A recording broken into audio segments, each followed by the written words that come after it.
అందరికీ నమస్కారాలు. గౌరవనీయులు జనసేన అధ్యక్షులు మిత్రులు పవన్ కళ్యాణ్ గారు, అదే సందర్భంలో బీజేపీ రాష్ట్ర పార్టీ అధ్యక్షురాలు పురంధేశ్వరి గారు, గౌరవనీయులు అచ్చెన్నాయుడు గారు, ఈ సమావేశానికి విచ్చేసినటువంటి నూతనంగా ఎంపికైనటువంటి ఎన్డీఏ ఎమ్మెల్యే అభ్యర్థులందరికీ పేరు పేరున మనస్ఫూర్తిగా నమస్కారాలు, అభినందనలు, శుభాభినందనలు. అందరూ కూడా మనస్ఫూర్తిగా కంగ్రాచులేషన్స్. అదే సమయంలో మీరందరూ కలిసి నన్ను శాసనసభ నాయకుడిగా, ఎన్డీఏ శాసనసభ నాయకుడిగా ఎన్నుకున్నందుకు మనస్ఫూర్తిగా అందరికీ నమస్కారాలు తెలియజేస్తున్నా, అభినందనలు తెలియజేస్తున్నా, ధన్యవాదాలు. ఇప్పుడే మిత్రులు మాట్లాడారు. నేను కూడా చాలా ఎన్నికలు చూశాను. ఈసారి రాష్ట్ర చరిత్రలో ఎప్పుడూ ఇవ్వనటువంటి తీర్పు ఇచ్చారు. ఈ తీర్పు మళ్ళీ నిలబెట్టుకునే బాధ్యత మనందరిపైన ఉంటుంది. అయితే రాష్ట్రంలో ఉండే 5 కోట్ల ప్రజలందరికీ శిరస్సు వంచి పాదాభివందనం చేస్తున్నా. ఈ రాష్ట్రాన్ని కాపాడుకోవడానికి మీరు చూపించిన చొరవ కోసం అందరం కూడా ఒకటి క్యాంపెయిన్ చేశాం. ప్రజలు గెలవాలి, రాష్ట్రం నిలబడాలి. ప్రజలు గెలిచారు. రాష్ట్రాన్ని నిలబెట్టే బాధ్యత ఇక్కడుండే శాసనసభ్యులపైన, మనందరిపైన ఉంది. ఈ విషయం మనం గుర్తుపెట్టుకోవాల్సిన అవసరం ఉంది. ఒక అరాచక పాలన, ఒక విధ్వంసకర పాలన. మామూలుగా ఇది చూస్తే ఈ కూటమి ఏర్పాటు చేసినప్పుడు కూడా నేను ఎప్పుడూ మర్చిపోలేను.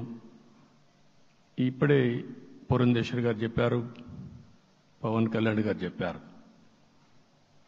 3 పార్టీలు కూడా ఒక అత్యున్నతమైన ఆశయాల కోసం పార్టీలు పెట్టినప్పటికీ ఈరోజు కలయిక కూడా మీరు చూస్తే, ఈ కలయికని చాలా ఎన్నికలు చూశాను కానీ నా చరిత్రలో ఎన్నికలైన తర్వాత కంప్లైంట్స్ ఉండేటివి.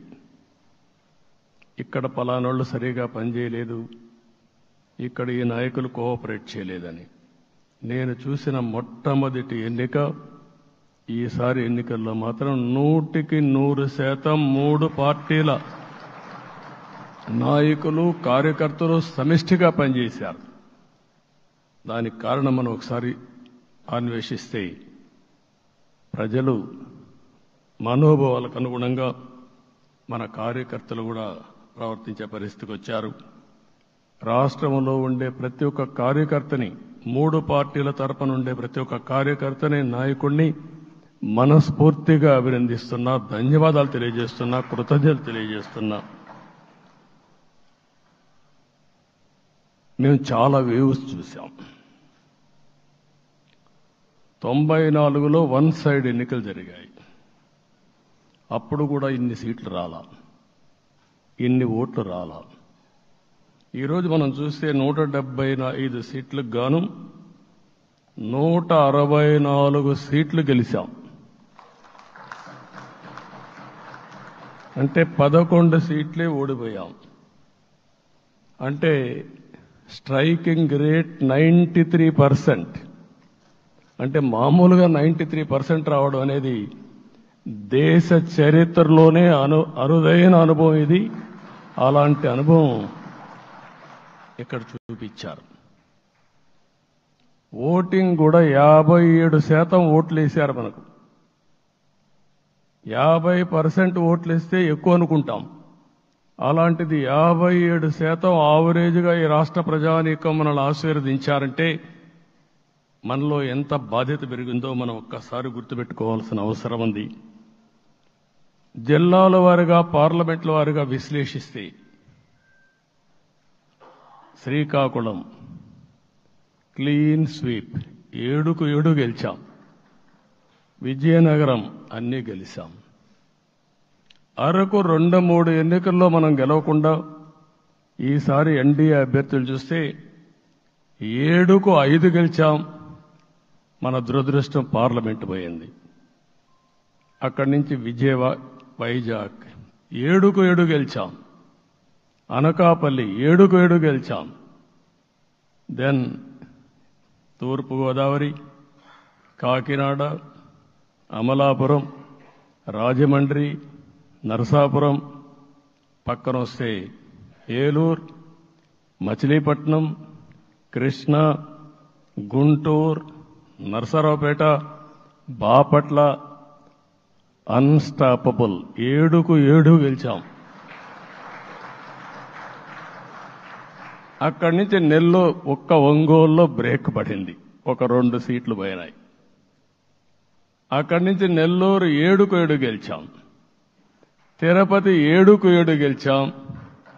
కానీ దురదృష్టం పార్లమెంటు పోగొట్టుకున్నాం. చిత్తూరు ఎప్పుడు ఇన్ని సీట్లు గెలవాలి, 7కు 7 గెలిచాం. అక్కడి నుంచి రాజంపేటలో 7కు 4 గెలిచాం. 3 సీట్లు పోగొట్టుకున్నాం, పార్లమెంటు పోయింది. అక్కడి నుంచి మీరు చూస్తే చరిత్రలో ఎప్పుడూ గెలవని విధంగా కడపలో 7కు 5 గెలిచాం మనం. ఆ తర్వాత అనంతపురంకి వస్తే క్లీన్ స్వీప్ 7కు 7 గెలిచాం. హిందూపూర్లో 7కు 7 గెలిచాం. నంద్యాల ఎప్పుడూ ఊహించని విధంగా 7కు 7 గెలిచాం. ఆ తర్వాత కర్నూలుకు వస్తే 7కు 5 గెలిచాం. నేను ఈ 11 మందిని కూడా అదే మారిగా జనసేన మిత్రులు పవన్ కళ్యాణ్ గారు 21 సీట్లు తీసుకొని 21 గెలిచాడు.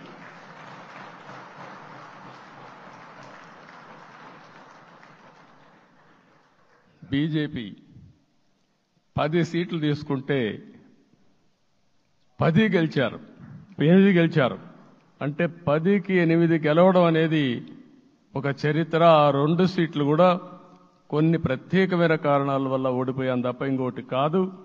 అంటే ఇక్కడ ఒక లెసన్ మనందరికీ అర్థమైంది ఏంటంటే, అభ్యర్థులు గట్టిగా నిలబడుకున్న ప్రతి ఒక్క చోట ప్రజలు మనల్ని ఆశీర్వదించారు, గెలిపించారు.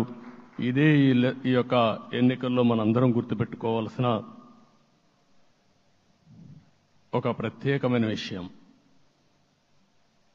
నేను చాలాసార్లు ఎన్నికలైన తర్వాత సమీక్షలు చేసుకున్నాం, కానీ ఇలాంటి విజయం, ఎలాంటి సాటిస్ఫాక్షన్ ఎప్పుడూ లేదు. దీనికి కారణం ప్రజలు మన మీద నమ్మకం పెట్టుకున్నారు. పార్లమెంట్ ఎన్నికల్లో కాదు, అసెంబ్లీ ఎన్నికల్లో చూస్తే 95,000 ఓట్ల మెజారిటీతో గెలిపించారు. గాజువాక 95,000 ఓట్ల మెజారిటీతో గెలిపించారు. ఈ విషయాలు నేను పవన్ కళ్యాణ్ గారు ఢిల్లీకి వెళ్ళినప్పుడు, పురంధేశ్వరి గారు వచ్చినప్పుడు, ఈ రాష్ట్రంలో ఇచ్చిన మ్యాండేట్ వల్ల ఢిల్లీలో మమ్మల్ని అందరూ గౌరవించే పరిస్థితికి వచ్చారు. మీ గెలుపు వల్ల ఈరోజు ఆంధ్రప్రదేశ్ రాష్ట్ర ప్రతిష్ట పెరిగింది, గౌరవం పెరిగింది. మనకు కూడా గౌరవం పెంచుకునే పరిస్థితికి వచ్చాం. అయితే ఇక్కడ ఒక విషయం మనం గుర్తుపెట్టుకోవాల్సింది, ఎంపిక చేసినప్పుడు అన్ని విషయాలు మేము కూలంకుషంగా ఆలోచించాం. ఏ సీటు ఏ అభ్యర్థులు ఏ పార్టీ తీసుకుంటే గెలుస్తారో ఆలోచించాం. ఒకసారి నేను చాలాసార్లు చూసినప్పుడు సీట్ల ఎంపికలో చాలా సమస్యలు వచ్చేటివి. మొట్టమొదటిసారిగా మొన్న ఎంపికల్లో కూడా చిన్న చిన్న సమస్యలు తప్ప ఎక్కడ పెద్ద సమస్యలు రాలేదు.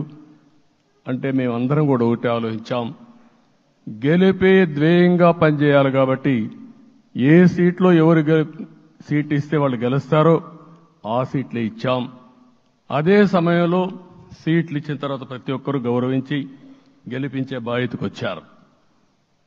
ఇంకొక పక్కన ఈరోజు మిమ్మల్ని అందరినీ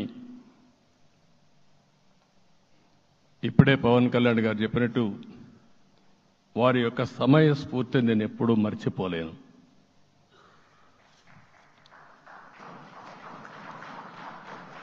మొట్టమొదటిసారిగా నేను జైల్లో ఉన్నప్పుడు వచ్చాడు. వచ్చినప్పుడు నన్ను పరామర్శించాడు. బయట వచ్చి ఈ రాష్ట్రం అంత మునుపు చెప్పినా అంత మునుపు అనేక సందర్భాల్లో ప్రభుత్వ వ్యతిరేక ఓటు చీలకూడదని చెప్పారు. కానీ నన్ను చూసి బయటికి వెళ్ళిన తర్వాత ఈరోజు తెలుగుదేశం జనసేన పొత్తు పెట్టుకుంటున్నామని చెప్పిన మొదటి వ్యక్తి పవన్ కళ్యాణ్ గారు. అప్పటికే బీజేపీతో పొత్తుంది. అయితే ఒక మాట చెప్పాడు, బీజేపీతో పొత్తుంది, బీజేపీ తెలుగుదేశం జనసేన 3 పార్టీలు కలిసి పోటీ చేస్తామని కూడా చెప్పి మళ్ళీ ఆ ప్రయత్నం చేసి కడాన రాష్ట్ర ప్రయోజనాల దృష్ట్యా బీజేపీ తెలుగుదేశం జనసేన పొత్తు పెట్టుకున్నాం. మనస్ఫూర్తిగా ఆయన అభినందిస్తున్నా. ఆ రోజటి నుంచి ఎలాంటి పొరపక్షాలు లేకుండా కలిసి పనిచేశారు. మాకు కొన్ని అనుమానాలు ఉండేటివి. ఓటు ట్రాన్స్ఫర్ అవుతుందా లేదా, ఓటు ట్రాన్స్ఫర్ కాకపోతే ఎక్కడన్నా సీట్లు నష్టపోతామని. అందుకే మీరు ఒకసారి చూస్తే ఎన్నికలు మొత్తం సెట్ అయింది, నామినేషన్స్ వేసాం, ముందుకెళ్ళాం. అదే సమయంలో మొట్టమొదటిసారిగా కొవ్వూరులో 3 పార్టీల నాయకులు కలిసి, నేను, పవన్ కళ్యాణ్ గారు, పురంధేశ్వరి గారు ముగ్గురం కలిసి ఫస్ట్ మీటింగ్ అడ్రస్ చేశాం. అక్కడి నుంచి 6 జిల్లాల్లో మేమిద్దరం కలిసి తిరిగాం. బీజేపీ నాయకులు కలిసి వచ్చారు. ఆ తర్వాత మొట్టమొదటిసారిగా అమిత్ షా గారు ఏదైతే అనంతపూర్లో ధర్మవరం కాన్స్టిట్యున్సీకి వచ్చారు. నేను మొన్న నేషనల్ మీటింగ్లో కూడా చెప్పాను. ఆయన వచ్చినప్పుడు చాలా స్పష్టంగా ఎందుకు మేము పొత్తు పెట్టుకున్నామనే విషయాలు చెప్తూ ఈ ప్రభుత్వ అవినీతిని ఎండగట్టారు, సూటిగా మాట్లాడారు. ఆ ఒక్క మీటింగ్తో రాష్ట్రం మొత్తం ఒక నమ్మకం వచ్చింది. బీజేపీ కూడా పూర్తిగా ఈ కూటమిని సపోర్ట్ చేస్తున్నారనే కాకుండా ఈ రాష్ట్రానికి ఏ అవసరం ఉందో చెప్పగలిగారు. అది అయిన తర్వాత ప్రధానమంత్రి గారు వచ్చారు. మొట్టమొదటి మీటింగ్ మీరు చూస్తే ఇక్కడనే రాజమండ్రిలో పెట్టారు. రాజమండ్రిలో స్పష్టత ఇచ్చారు. నేను అనకాపల్లిలో స్పష్టత ఇచ్చారు. తర్వాత రాజంపేటలో మాట్లాడుతూ చాలా క్లియర్గా చెప్పారు. ఇదే విజయవాడకు వచ్చినప్పుడు రోడ్ షో పెడితే నా జీవితంలో ఎప్పుడూ చూడలేదు, ప్రధానమంత్రి గారు కూడా అదే చెప్పారు, బ్రహ్మాండమైన రోడ్ షో విజయవాడలో జరిగిందని ప్రధానమంత్రి గారు కూడా అభినందించే పరిస్థితికి వచ్చారు. ఇవన్నీ కలయికే మన విజయం. ఈ విషయం మనం గుర్తుపెట్టుకోవాల్సిన అవసరం ఉంది. మీరు కష్టపడ్డారు. నేను చాలా ఎన్నికల్లో చూశాను. అందరూ అభ్యర్థులు కూడా ఈ ఎన్నికల్లో కష్టపడిన విధానం కానీ ఇంత కష్టం నేను ఎప్పుడూ చూడలేదు. ఒక్క మాటలో చెప్పాలంటే ప్రతి ఒక్కరూ మనసు పెట్టి పనిచేశారు. అందుకే ఈ గెలుపు వచ్చిందని చెప్పి కూడా నేను మీకు తెలియజేస్తున్నా. మీ అందరి సహకారంతో రేపు ప్రమాణ స్వీకారం చేస్తున్నాను. దానికి మీ అందరికీ ధన్యవాదాలు. రేపు ప్రమాణ స్వీకారానికి నరేంద్ర మోడీ గారు ప్రధానమంత్రిగా వారు వస్తున్నారు. అదే మరిగా ఎన్డీఏ నాయకులు వస్తున్నారు. ఇది ఒక అరుదైన అనుభవం. అంటే నేను 4వసారి ముఖ్యమంత్రిగా ప్రమాణ స్వీకారం చేస్తున్నాను కానీ ఈసారి దీనికి ఉండే ప్రాధాన్యత, ప్రజలు మన మీద పెట్టుకున్న నమ్మకం, నష్టపోయారు, ఇబ్బందులు పడ్డారు, మన మీద హోప్ పెట్టుకున్నారు. తిరిగి నేను ఒక్కడినే చేసే కార్యక్రమం కాదు. అందరం సమిష్టిగా మళ్లీ ప్రజలకు రుణం తీర్చుకునే సమయం ఆసన్నమైంది. దానికి ఈ రాష్ట్రానికి పూర్తిగా కేంద్ర సహకారం అవసరం. నిన్న పోయినప్పుడు కూడా నేను చాలా స్పష్టంగా కేంద్ర నాయకత్వాన్ని కోరాను. అటు అమిత్ షా గారిని, అదే మరి ప్రధానమంత్రి గారిని అందరినీ కోరాం. పూర్తిగా సహకరిస్తామని వారు హామీ ఇచ్చారు. దానికి మనందరి తరపున కేంద్రంలో ఉండే ప్రధానమంత్రి నరేంద్ర మోడీ గారిని, అదే మరి అమిత్ షా గారిని, కేంద్ర నాయకత్వాన్ని, అదే మరిగా బీజేపీ దేశ అధ్యక్షుడైనటువంటి నేషనల్ ప్రెసిడెంట్ గారి నడ్డా గారిని మనస్ఫూర్తిగా అభినందిస్తున్నానని చెప్పి కూడా నేను మీకు తెలియజేస్తున్నాను. ఈరోజు 40 సంవత్సరాలుగా రాజకీయాల్లో ఉన్నాను. నేను ఎప్పుడు కూడా రాగద్వేషాలకు అతీతంగా రాజ్యాంగంలో ఏదైతే మనం ప్రమాణం చేస్తామో రాజ్యాంగాన్ని అనుసరించి అదే విధంగా పనిచేశాను. మళ్ళీ ఈరోజు మీ అందరికీ హామీ ఇస్తున్నాం.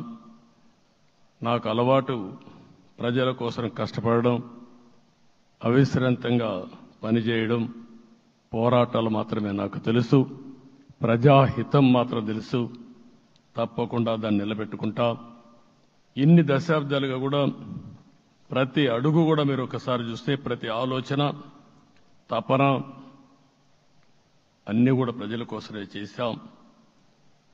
ఈరోజు మనకిచ్చింది ప్రజల అధికారం కాదు. ఇది ఒక పవిత్రమైన అత్యున్నతమైన బాధ్యత మనకు అప్పచెప్పారు. ఈ విషయం అనుక్షణం ప్రతి ఒక్కరూ మనం గుర్తుపెట్టుకోవాల్సిన అవసరం ఉంది. నేను 14 సంవత్సరాలు దగ్గర ముఖ్యమంత్రిగా ఉన్నాను.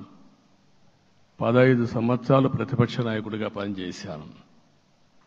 ఎన్నో సవాళ్లు చూశాను, ఎన్నో సంక్షోభాలు చూశాను. ప్రతి ఒక్క సంక్షోభాన్ని ఒక అవకాశంగా మలుచుకుని ముందుకు పోయాం. ఈరోజు కూడా మీకు అందరికీ ఈరోజు రాష్ట్రంలో మనం చూస్తే చాలా సమస్యలున్నాయి. నా అనుభవాన్ని మొత్తం తీసుకుని పూర్తిగా మీ అందరి సహకారంతో, మిత్రులు పవన్ కళ్యాణ్ గారి సహకారంతో పేద ప్రజల జీవితాలను మార్చడానికి నిత్యం ఆలోచిద్దాం. అది చేసి మన నిజాయితీని, మన కృతజ్ఞతని ప్రజలకు తెలియజేద్దాం. అందుకని ఇంకొక పక్క మీరు ఆలోచిస్తే రాష్ట్రం పూర్తిగా శిథిలమైపోయింది. దెబ్బతినని వర్గం అంటూ లేదు. అందుకనే ఓసారి ఆశ్చర్యం కూడా వేస్తుంది. ఈ రాష్ట్రం నుంచి కూలి పనుల కోసం వేరే రాష్ట్రాలకు వెళ్లిన వ్యక్తులు సొంత డబ్బులు పెట్టుకుని వాళ్ళ యొక్క ఫుడ్ కూడా పాకెట్స్ తయారు చేసుకొని వచ్చి ఓటేసి మళ్లీ వెళ్లారు. ఇది ఊహించని పరిణామం. ఇక్కడుండేవాడు ఓటేయడం ఒక ఎత్తైతే, పేదవాడు చిన్న చిన్న పనులు చేసుకునేవాడు కూడా వచ్చి ఓటేశారు. ఎక్కడో అమెరికా, ఆస్ట్రేలియా, ఆఫ్రికా విదేశాల్లో ఉండే ఎన్ఆర్ఐస్ అయితే లక్షల రూపాయలు ఖర్చు పెట్టుకొని వచ్చి పనిచేశారు. లక్షల రూపాయలు ఖర్చు పెట్టుకొని వచ్చి మనకు ఓటేశారు. నా జీవితంలో ఎన్నోసార్లు ఎన్నికలు చూశాను, కానీ ఈసారి ఒక బాధ్యతతో ఓటర్స్ ప్రవర్తించిన తీరు శాశ్వతంగా తెలుగు జాతి చరిత్రలో మిగిలిపోతుంది. అది ఈరోజు జరిగిన విషయం మనం గుర్తుపెట్టుకోవాలి. మనందరం ఒకటే గుర్తుపెట్టుకోవాల్సిన అవసరం ఉంది. ఏ అహంకారంతో విర్రవీగిపోయారో ఆ అహంకారం కూలిపోయింది. ఎన్నోసార్లు మనం చెప్పాం, ఏ వ్యక్తికి పదవి వస్తే వినయం కూడా అవసరం. పదవి వచ్చిందని విర్రవీగిపోయి రేపనేది లేకుండా ఉంటుందనుకుంటే మాత్రం ఇదే జరిగే పరిస్థితి వస్తుంది. అయితే మీ అందరినీ నేను కోరేది ఒకటే, ఇవన్నీ ఒక కేస్ స్టడీగా మీరందరం స్టడీ చేసుకోవాల్సిన అవసరం ఉంది. ప్రజలు బూతులు మాట్లాడే నేతల్ని, అరాచక శక్తుల్ని, అవినీతి పరుల్ని చూశారు. పాలకులంటే ఎలా ఉండాలో చూశారు. ఈ 5 సంవత్సరాల్లో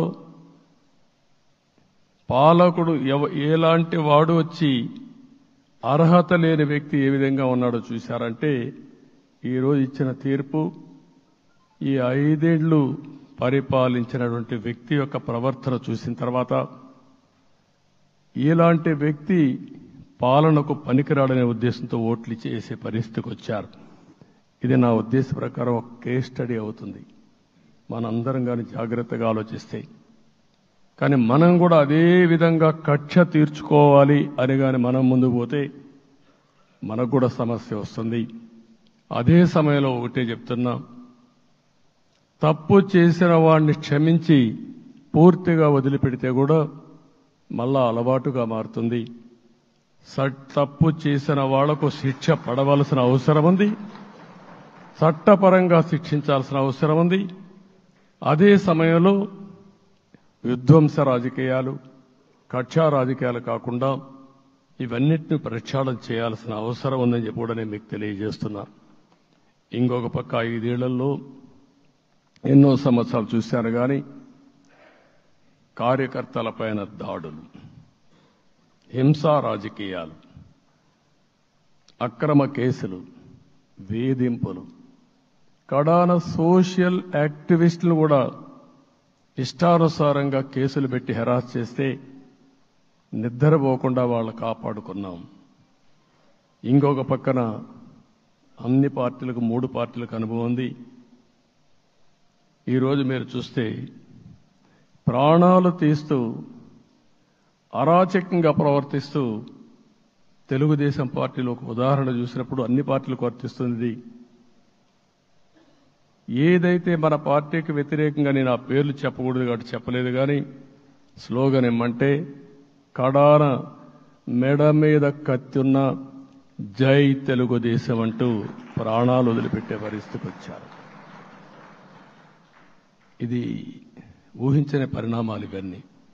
ఇప్పుడు కూడా కళ్ల ముందర తిరిగే పరిస్థితి వస్తుంది. అందుకే ఈరోజు మనందరం కూడా ఇవన్నీ గుర్తుపెట్టుకొని, నాకు జరిగిన అవమానాలు చూశారు. నేను అందుకే మా కుటుంబానికి జరిగిన అవమానంతో నేను కూడా భరించలేక బయట వచ్చినప్పుడు ఒకటే శపథం చేసి వచ్చాను. ఆ శపథం, ఇది గౌరవ సభ కాదు, ఇది కౌరవ సభ. ప్రజాక్షేత్రంలో గెలిచి మళ్లీ ఈ సభను గౌరవ సభగా చేసి అడుగు పెడతానని చెప్పి శపథం చేసి బయట వచ్చాను. ఓసారి ఇవన్నీ చరిత్ర. ఆ శపథాన్ని ప్రజలు గౌరవించారు. గౌరవించిన ప్రజల్ని నిలబెట్టే బాధ్యత మనందరిపైన ఉంది. సభను కూడా ఎన్నోసార్లు పవన్ కళ్యాణ్ గారు చెప్పారు, భవిష్యత్తులో ఆంధ్రప్రదేశ్ శాసనసభని ఒక గౌరవ సభగా చేసి ప్రజా సమస్యల్ని చర్చిస్తామని చాలా స్పష్టంగా చెప్పారు. అలాంటి బ్రహ్మాండమైన వాతావరణం క్రియేట్ అవుతుంది. దానికి ఒక శాసనసభాపక్ష నాయకుడిగా నేను హామీ ఇస్తున్నా. మళ్లీ ఈ సభను గౌరవ సభగా, ఈరోజు మన పరిపాలన ప్రజా పరిపాలన, ప్రజా ప్రభుత్వంగా మనం ముందుకు పోవాల్సిన అవసరం ఉంది. ముందుకు పోతామని చెప్పి కూడా నేను మీకు తెలియజేస్తున్నా. ఇంకా కిందికి డెప్త్కి వెళ్తే గవర్నమెంట్లో ఏముందో ఇప్పటికి తెలియదు, ఎంత అప్పు ఉందో తెలియదు, ఎక్కడెక్కడ తెచ్చారో తెలియదు. ఇవన్నీ కూడా డెప్త్కి వెళ్ళినప్పుడు ఎన్ని లక్షల కోట్ల అప్పు ఉంది, ఏదేది తాకట్టు పెట్టారు, ఆర్థిక వ్యవస్థ ఏ విధంగా చిన్నాభిన్నం అయిపోయింది, ఇవన్నీ కూడా అధ్యయనం చేసుకోవాల్సిన అవసరం ఉంది. ఇరిగేషన్ రంగాన్ని పూర్తిగా నిర్వీర్యం చేశారు. రాష్ట్రానికి అతి ముఖ్యమైన ప్రాజెక్టు పోలవరం. కేంద్రం క్లియర్గా పోలవరానికి సహకరించారు. నాకు ఇప్పుడు కూడా జ్ఞాపకం ఉంది, 2014 కంటే ముందు నేను ముఖ్యమంత్రి అయ్యాను, ఎంపికయ్యాను, ఢిల్లీకి వెళ్ళాను, ఢిల్లీకి వెళ్ళినప్పుడు 7 మండలాలు తెలంగాణలో ఉన్నాయి. పోలవరం ముంపుకు గురి అయ్యే 7 మండలాలు తెలంగాణలో ఉన్నాయి. ఆ 7 మండలాలు అక్కడుంటే జూన్ 2వ తారీఖున నోటిఫికేషన్ వస్తే ఆ తర్వాత తెలంగాణ అనుమతి ఉంటే తప్ప, పునరావాసానికి ఒప్పుకుంటే తప్ప మనం పోలవరం కట్టే పరిస్థితి లేదు. ఆ రోజు రాజ్నాథ్ సింగ్ గారు పార్టీ అధ్యక్షుడు. అదే మాదిరిగా ఆ రోజు వెంకయ్య నాయుడు గారు కూడా యాక్టివ్గా ఉన్నారు. నేను ఒకటే కోరాను, ప్రజలు నన్ను ఎంపిక చేసుకున్నారు, ఇక్కడ మనం ఎన్డీఏ వచ్చింది, ఈ ప్రాజెక్టు పూర్తి కావాలంటే ఆ 7 మండలాలు ఆంధ్రప్రదేశ్ రాష్ట్రానికి ఇస్తే తప్ప పూర్తి కాదు. మీరు 7 మండలాలు ఇవ్వకపోతే నేను ప్రమాణ స్వీకారం చేయను, నాకు ఈ పదవి వద్దని ఆ రోజు చాలా స్పష్టంగా చెప్పాను. ఇది ఎప్పుడు కూడా చరిత్రలో ఎప్పుడు జరగని విషయం. ఆ రోజు ప్రధానమంత్రి గారు నరేంద్ర మోడీ గారు ఇవన్నీ ఆలోచించి ఫస్ట్ క్యాబినెట్ మీటింగ్లో పెట్టి ఒక ఆర్డినెన్స్ ఇచ్చి ఆ 7 మండలాలు ఆంధ్రప్రదేశ్కి ఇచ్చి తర్వాత పార్లమెంట్ సమావేశాలు పెట్టుకున్నారంటే అది ఒక చరిత్ర. అంటే ఆ రోజు కానీ కేంద్రంగాన 7 మండలాలు ఇవ్వకపోయుంటే పోలవరం ప్రాజెక్టు ప్రారంభమయ్యేది కాదు. అన్ని కష్టాలు పడి మళ్లీ డబ్బులన్నీ కోర్టులో ఉండే కేసులన్నీ విత్డ్రా చేయించి అన్నీ చేయించాం. 72% పనులు పూర్తి చేశాం. ఈరోజు మళ్లీ మొదటికొచ్చింది. డయాఫామ్ వాల్ పూర్తిగా కొట్టుకోబోయే పరిస్థితికి వచ్చింది, డ్యామేజ్కి అయ్యే పరిస్థితి వచ్చింది, ఎక్కడుందో తెలియని పరిస్థితి. మళ్లీ కేంద్ర సహకారంతో రాష్ట్రానికి అతి ముఖ్యమైన ప్రాజెక్టు పోలవరం, దీన్ని పూర్తి చేసే బాధ్యత, దీన్ని పూర్తి చేసి నదుల అనుసంధానం చేసి మన అందరం ప్రతి ఒక్క ఎకరాకు నీళ్లు ఇవ్వగలిగితే దానికంటే బ్రహ్మాండమైన కార్యక్రమం ఏమీ ఉండదు. వ్యవసాయ రంగం స్టెబిలైజ్ అవుతుంది. ఇది సాధించడానికి అన్ని విధాలా కష్టపడతామని చెప్పి కూడా నేను మీకు తెలియజేస్తున్నాను. ఇంకొక పక్క వ్యవసాయ రంగం పూర్తిగా సంక్షోభంలో పడిపోయింది. రైతులు అప్పుల పాలయ్యారు. 5 ఏళ్లలో 9 సార్లు కరెంటు ఛార్జీలు పెంచారు. ఈ విధంగా ఇవన్నీ కూడా ఇంకొక పక్క మీరు చూస్తే అమరావతి 10 సంవత్సరాల తర్వాత మన రాజధాని ఏదంటే చెప్పుకోలేని పరిస్థితి. ఇప్పటికి కూడా మనకు గుర్తొచ్చేది ప్రజావేదిక విధ్వంసం. అలాంటి దుర్మార్గమైన కార్యక్రమాలు జరిగాయి. ఇవన్నీ కూడా గుర్తు చేసుకుంటూనే కక్షపూరిత రాజకీయాలు కాకుండా కన్స్ట్రక్టివ్ పాలిటిక్స్కి మనం ముందుకు పోవాల్సిన అవసరం ఉంది. అందుకే ఈరోజు నేను ఒకటే మీ అందరికీ హామీ ఇస్తున్న, మీ ద్వారా ప్రజలందరికీ, మనది ప్రజాప్రభుత్వం. ఇకపైన మన ప్రభుత్వంలో ప్రజావేదికల కూల్చివేతలు ఉండవు. 3 రాజధానులంటూ రాష్ట్ర భవిష్యత్తుతో ఆటలాడే పరిస్థితి ఉండదు. మన రాజధాని అమరావతి, అమరావతి రాజధాని. విశాఖపట్నం ఆర్థిక రాజధానిగా, ఒక ప్రత్యేకమైన సిటీగా, ఆధునికమైన నగరంగా తయారు చేసుకుందాం. దాన్ని ఎప్పుడు కూడా నేను కంబైన్డ్ ఆంధ్రప్రదేశ్ కూడా గుర్తుపెట్టుకున్నాను. విశాఖపట్నం అటు జనసేనకు, తెలుగుదేశానికి, బీజేపీకి ముగ్గురు కూడా చాలా ముఖ్యమైన నగరం ఇది. ఎందుకు నేను ఈ మాట అంటున్నానంటే, లాస్ట్ ఎలక్షన్లో 2014లో హరిబాబు అక్కడ ఎంపీగా గెలిచారు.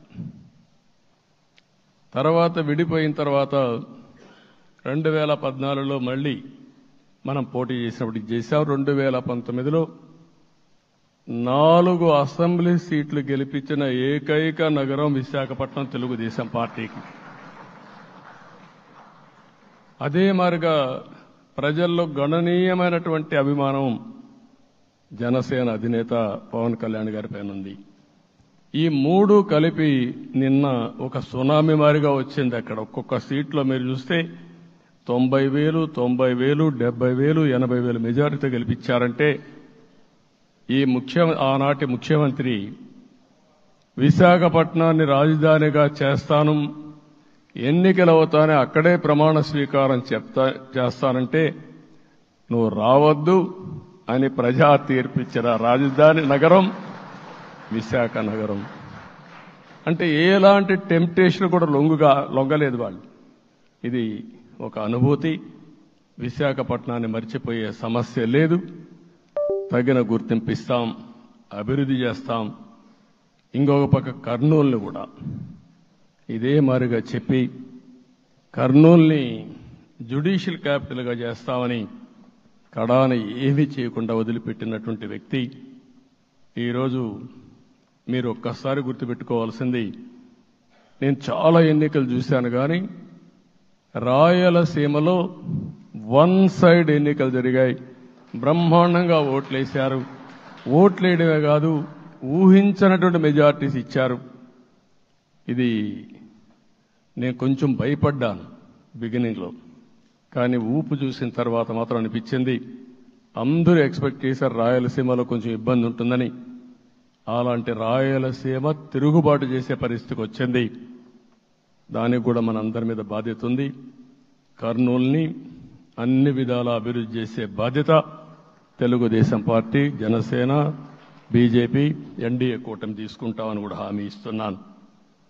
ఈ 3 సిటీలే కాకుండా మొత్తం అన్ని జిల్లాల్ని సమభావంతో ఆలోచించి మనం ముందుకెళ్దాం.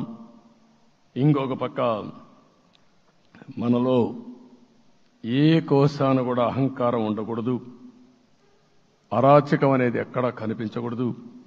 ఈ రాష్ట్రంలో అశాంతికి చోటు అనేది లేకుండా ముందుకు పోవాల్సిన అవసరం ఉంది. రాష్ట్ర ప్రజలందరికీ హామీ ఇస్తున్నా, సీఎం వస్తున్నాడంటే చెట్లు కొట్టేయడం, లేకపోతే రోడ్లు మూసేయడం, షాపులు బంద్ చేయడం, పరదాలు కట్టుకోవడం అవన్నీ ఉండవు.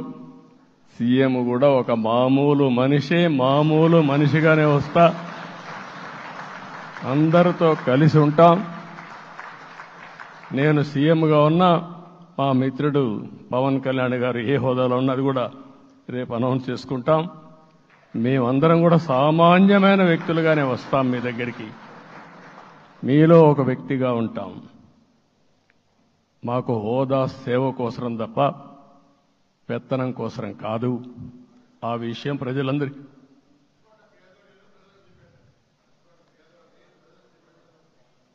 అవన్నీ చేస్తాం. ఇంకొక పక్కన నిన్న మొన్న నేను వస్తానంటా ఉంటే వాళ్ళకు కూడా తెలుసు కాబట్టి ఎన్డీఏ అభ్యర్థిగా అంటే శాసనసభ నాయకుడిగా ఎన్నుకుంటారనే ఉద్దేశంతో, ముఖ్యమంత్రి అవుతాను ఉద్దేశంతో రోడ్లన్నీ కూడా నిలిపేస్తాను. నేను ఒకటే చెప్పాను, మేము వచ్చినప్పుడు ఒక్క నిమిషం ఒక సిగ్నల్కి ఇంకొక సిగ్నల్కి కొద్దిగా గ్యాప్ పెట్టుకోండి. అవసరమైతే ఒక 5 నిమిషాలు లేట్ అయినా మాకు పర్వాలేదు, కానీ ప్రజలు ఎవ్వరికీ ఇన్కన్వీనియన్స్ కలగకూడదని చాలా స్పష్టంగా ఆదేశాలు ఇచ్చాం. కాబట్టి అవన్నీ మనం చేద్దాం. ఇంకొక పక్కన దాడులు చేసి బాధితులపైనే కేసులు పెట్టే పరిస్థితి ఉండదు ఈ రోజు నుంచి. అది కూడా మనం చూశాం. ఏ ఒక్కరి ఆత్మగౌరవానికి భంగం కలగదు.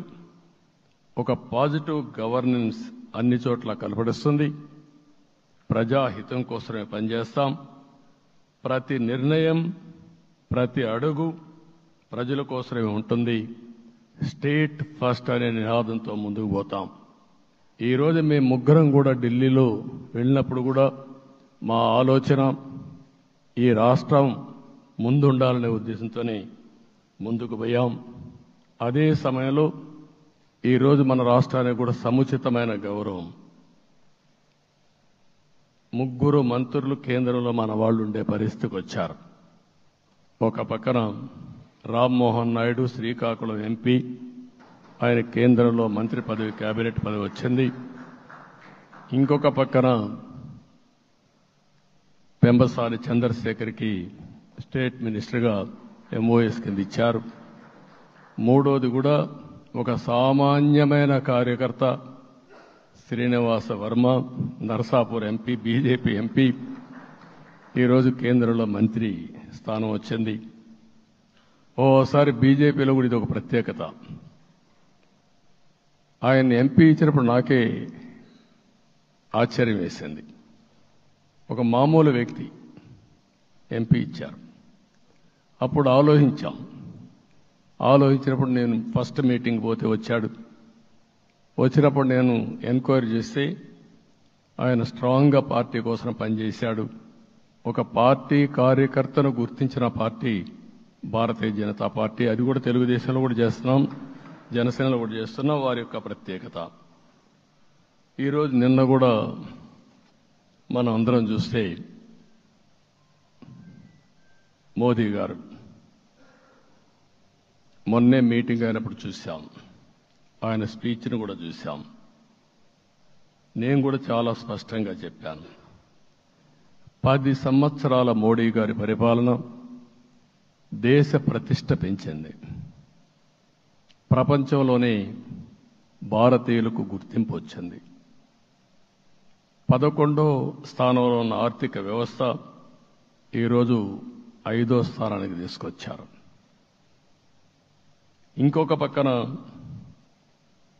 ఎన్డీఏ 3.0 ఈ పరిపాలన 5 ఏళ్లలో 5వ స్థానం నుంచి 3వ ఆర్థిక అతిపెద్ద దేశంగా భారతదేశం ఎమర్జ్ కాబోతుంది. ఇది మన దేశానికి గర్వకారణం. ఇంకొక పక్కన ఆయన కల వికసిత్ భారత్ 2047, మనందరి కల వికసిత్ ఆంధ్రప్రదేశ్. ఇది మనందరం ఒక కలగా పెట్టుకొని ముందుకు పోవాల్సిన అవసరం ఉంది. అదే సమయంలో మనందరి ఆలోచన పేదరికం లేని సమాజం, zero poverty nation, zero poverty state, zero poverty నియోజకవర్గం. ఇది ఎన్టీ రామారావు గారి కళ. ఆయన చాలాసార్లు నేను మొన్న కూడా చెప్పాను, ఒకప్పుడు కమ్యూనిజం, క్యాపిటలిజం, సోషలిజం ఇది ఆర్థిక సంస్కరణ రాని ముందు ప్రతి ఒక్కరిని అడిగే విధానం. ఎవరిని అడిగినా మీరు ఏ సైడ్ ఉంటారని అడిగేవాళ్ళు. అలాంటి సమయంలో ఎన్టీ రామారావు గారిని మీరు ఏ ఇజాన్ని నమ్ముతారో చెప్పమంటే, నాకు ఈ ఇజాల గురించి తెలియదు, నాకు తెలిసింది ఒకే ఒక ఇజం, అది హ్యూమనిజం అని చెప్పిన ఏకైక నాయకుడు భారతదేశంలో ఎన్టీ రామారావు గారు. ఆయన ఆ రోజు చెప్పింది పేదరికం లేని సమాజాన్ని సృష్టించాలని, పేదవాళ్లే దేవుళ్ళు, సమాజమే దేవాలయం అని చెప్పిన వ్యక్తి. ఆ కళని సాధికారం చేద్దాం. అదే నేను నిన్న చెప్పినప్పుడు కూడా ఈ దేశం అభివృద్ధి కావడంలో ఎలాంటి అనుమానం లేదు. కానీ ఆ అభివృద్ధి ఫలితాలు పేదవాళ్లకు తీసుకుపోవడంలో కాన్షియస్ ప్రజా నిర్ణయాలు తీసుకోవాలి, పబ్లిక్ పాలసీ తీసుకోవాలి. దానికి మన రాష్ట్రం నాంది పలికి కేంద్రానికి కూడా ఒక ఆదర్శంగా మనం నిరూపించుకుందాం. దానికి మీరందరూ కూడా మీ స్థాయిల్లో మీరు చేయాల్సిందిగా నేను కోరుకుంటూ ఈరోజు ప్రజలందరికీ విజ్ఞప్తి చేస్తున్నాం. మీరు ఓట్లు వేశారు, మమ్మల్ని గెలిపించారు, మీరు గెలిచారు, మీ పని అయిపోలేదు. కానీ మమ్మల్ని అనునిత్యం ఆశీర్వదించుతూ నడిపించే బాధ్యత ప్రజల్ని తీసుకోమని పూర్తిగా కోరుకుంటున్నాం. ప్రజాస్వామ్యంలో ఎప్పుడు కూడా ఓట్లేసి బాధ్యత లేకుండా ఉండేవాళ్ళు, కావాల్సింది అడిగేవాళ్ళు. నిన్న ఎన్నికల్లో చాలా మందిని చూశాను. ఫస్ట్ టైం పోలింగ్ ప్రారంభం అవుతానే అరాకొర వచ్చేవాళ్ళు. పోలింగ్ స్టేషన్లో కూడా మనుషులు ఉండేవాళ్ళు కాదు. కొంతమంది మధ్యతరగతి అబవ్ ఉండేవాళ్ళైతే ఎప్పుడో మధ్యాహ్నం పైన పోదామని ఇంట్లో లీజర్గా పడుకునేవాళ్ళు. మధ్యాహ్నం పైన కూడా ఖాళీగా ఉంటే వచ్చేవాళ్ళు, ఎండలు ఎక్కువ ఉంటే కొంతమంది అవాయిడ్ చేసేవాళ్ళు. అందుకే మొన్న ఎన్నికల్లో మీరు చూస్తే ఫస్ట్ అవర్లో ప్రతి ఒక్క పోలింగ్ స్టేషన్ ఫుల్గా క్యూలు ఉన్నాయి. ఆ క్యూలు కంటిన్యూ అయింది. మీరు చూస్తే రాత్రి 2 గంటల వరకు క్యూలో నిలబడుకొని ఓట్లు వేశారంటే వాళ్ళ బాధ్యత వాళ్ళు నెరవేర్చారు. దానికి మనం అందరం గుర్తుపెట్టుకొని ఏ విధంగా చేయాలనో మనం కూడా చేయాల్సిన అవసరం ఉంది. ప్రజలందరికీ విజ్ఞప్తి చేస్తున్నా, మమ్మల్ని నడిపించండి. ఎక్కడైనా మేము తప్పు చేస్తే చెప్పే విధానం కూడా ఎస్టాబ్లిష్ చేస్తాం. ఎప్పటికప్పుడు ఫీడ్బ్యాక్ ఇవ్వండి. ఫైనల్గా కలిసి సాగుదాం, రాష్ట్రాన్ని పునర్నిర్మాణం చేద్దాం. నా జీవితంలో నేను చాలా చూశానుగా నాకు ఒకటే కోరిక, భారతదేశం ప్రపంచ దేశాల్లో నెంబర్ 1 దేశంగా తయారు కావాలి. అవుతుంది, దాంట్లో అనుమానం లేదు. 2047కి ప్రపంచంలో భారతదేశం మొదటి స్థానం బాగా పనిచేసుకుంటే, లేకపోతే 2వ స్థానంలో మనం ఉంటాం. అదే సమయంలో ప్రపంచం మొత్తం భారతీయులు నెంబర్ 1 స్థానంలో ఉంటారు. అది నరేంద్ర మోడీ గారి కళ. అది డెఫినెట్గా జయప్రదం అవుతుందని నేను ప్రగాఢంగా విశ్వసిస్తున్నా. ఇందులో నా స్వార్థం కూడా ఉంది. తెలుగు జాతి ప్రపంచంలోనే నెంబర్ 1గా ఉండాలనేది మన కోరిక. ఇప్పటికీ మీరు చూస్తే హైయెస్ట్ పర్ క్యాపిటా ఇన్కమ్ ప్రపంచంలో ఏ దేశంలోకి వెళ్ళా భారతీయులు సంపాదిస్తున్నారు. అందులో అగ్రస్థానంలో తెలుగు వాళ్ళు ఉన్నారు. అదే సమయంలో ఈ రాష్ట్రాన్ని నెంబర్ 1గా చేయాలనే సంకల్పం మనందరికీ ఉండాల్సిన అవసరం ఉంది. ఇది అసాధ్యం కాదు. ఈ రోజు ఉండే పరిస్థితిని సవరిస్తూనే మళ్ళీ నిర్మాణాత్మకంగా వెళ్తే ఒక నిర్దిష్టమైన సమయం ప్రకారం ఆంధ్రప్రదేశ్ రాష్ట్రాన్ని నెంబర్ 1 చేసుకునే అవకాశం ఉంటుంది. అదే సమయంలో జీరో పావర్టీ. మన ఆలోచనలన్నీ కూడా ఒకటే మీరు ఆలోచించుకోవాలి. ఎవరైతే పేదవాళ్ళు ఉన్నారో, పేదవాళ్ళలో నిరుపేదలు ఉన్నారో దానిపైన దృష్టి పెట్టాలి. దీనికి కూడా ఒక కార్యక్రమాన్ని మనం తీసుకుంటా అని చెప్పి తెలియజేసుకుంటూ, మరొకసారి ఇది ఒక అరుదైన అనుభవం, నా జీవితంలో మరిచిపోలేనటువంటి ఘట్టం. దీనికి మిమ్మల్ని అందరినీ ఎన్డీఏ అభ్యర్థిగా ముఖ్యమంత్రిగా నన్ను ఎంపిక చేసిన ఎన్డీఏ ఎమ్మెల్యేలందరినీ పేరు పేరున మనస్ఫూర్తిగా అభినందిస్తూ, మరొకసారి బాధ్యత ఈ రోజు నుంచి ఇంకా ఎక్కువైంది. నిన్నటి వరకు ఈ రాష్ట్రంలో ప్రతి ఒక్కరికి నిద్ర లేని రాత్రులే, నా ఒక్కడికే కాదు. ఇప్పుడు తలుసుకుంటే ఓసారి బాధేస్తుంది. ఆ బాధపడిన రోజులు చూసుకుంటే ఒక వ్యక్తిని జైల్లో పెట్టినప్పుడు నాకు 40 రోజుల నుంచి 90 రోజులు 100 రోజులు పట్టేది మళ్ళా బయట తేవాలంటే. మళ్ళా జైల్లో ఏం చేస్తారో తెలియదు. అక్కడి నుంచి ఇంకా ప్రెషర్ మౌంటప్ చేసుకుంటూ వచ్చాం.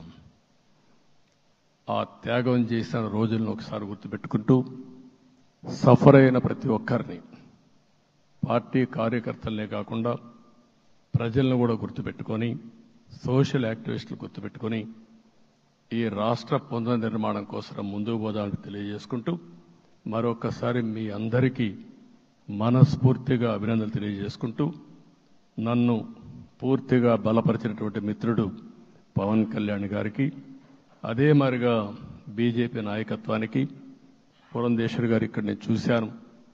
మేమిద్దరం, వారు ఎంపీ అభ్యర్థిగా ఉన్నప్పటికీ ఎప్పుడో కంప్లైంట్ చేసినా లేకుంటే కోఆర్డినేషన్ ప్రాబ్లం వచ్చినా ఇమీడియట్గా స్పందించి వారు కూడా కోఆర్డినేట్ చేశారు.